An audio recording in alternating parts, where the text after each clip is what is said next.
Hello and welcome.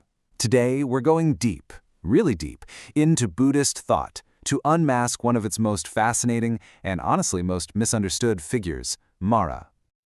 So, if I asked you to name Buddhism's greatest villain, chances are the name Māra would pop into your head. He's the bad guy, right? The ultimate tempter. But is he just some mythological demon? Well, as we're about to find out, the real story is so much more interesting and a whole lot closer to home than you'd ever guess. Okay, so first, let's talk about the Māra most of us know, the classic version, this external mythological being, the Great Tempter.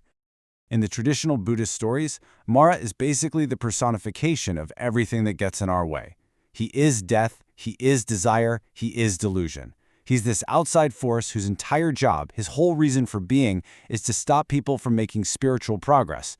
They call him the Lord of the Senses because his goal is to keep us all trapped in the cycle of rebirth totally under his thumb.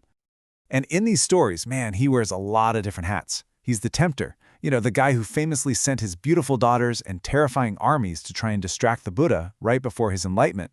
He's the obstacle, representing our own inner junk like greed and anger. He's even a powerful god, ruling over a celestial realm.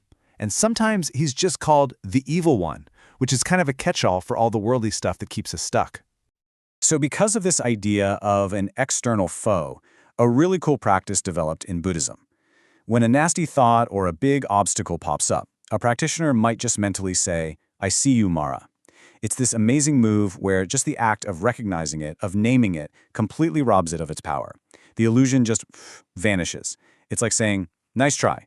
I know what you are and you don't own me." Okay, so that's the traditional picture, right? A big, bad demon we have to fight off. But what if that's not the whole story? Not even close. A Thai forest master named Ajaan Funn came along and offered a completely radical reframing of this idea that turns the whole thing on its head.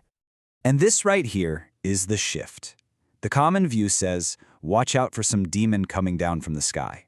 Ajaan Funn says, nope, look closer, a lot closer. He basically asks, what if Māra isn't out there at all? What if Māra is the being that starts in the womb? What if Māra is the very idea of you? And this is where Ajaan Funn's teaching gets really, really deep. He takes this entire idea and internalizes it completely, introducing us to the 5 Māras within. So here it is, the crucial point. For Ajaan Funn, Māra isn't some demon floating around in space. He says Māras are human beings. Or to be more exact, they are the basic building blocks, the fundamental components that come together to create what we call a person.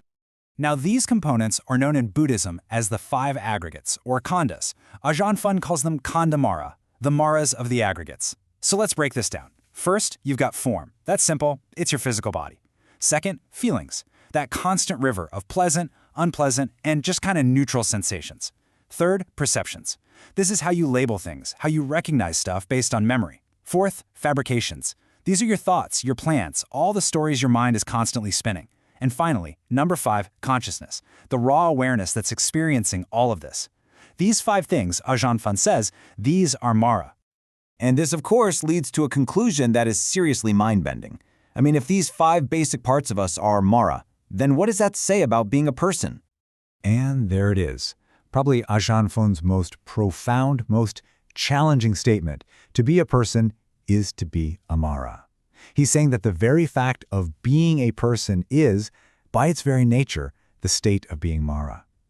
Wow. The logic, when you follow his train of thought, is pretty inescapable. If a person is just the label we slap on this temporary bundle of form, feelings, perceptions, thoughts, and consciousness, and if each one of those building blocks is itself a Maya, then the whole package, the person themselves, has to be Maya too. Now, I know what you might be thinking. Whoa, this sounds pretty bleak, calling myself a villain? But there is such a powerful, liberating reason behind this way of looking at things. So why on earth does seeing ourselves this way actually matter? The entire point of this is to break our attachment. It's a total game changer. By seeing our own body and mind as Māra, we can shatter that deep, deep delusion that there's some permanent, solid self in here.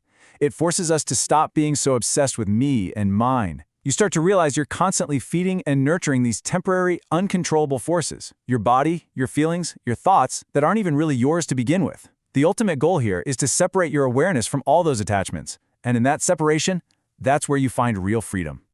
You know, a really great way to think about this is to imagine a statue that's carved from a block of ice. Can you separate the statue from the ice? Of course not. The statue is the ice. Its very substance is temporary, and eventually it's just going to melt. Ajaan Funn is saying the exact same thing about a person. Since we're made of these impermanent, uncontrollable parts, these Māras, then the person built from them is, by definition, also Māra. And all of this leaves us with one last, huge, thought-provoking question. Remember that old practice, I see you, Māra, saying that to some force outside of yourself? But if you, your body, your thoughts, your feelings, if all of that is Māra, then who is the one doing the seeing? Who is it that's watching? And that question right there, it shifts the entire spiritual journey from a battle against some demon out there to an act of profound inner awareness.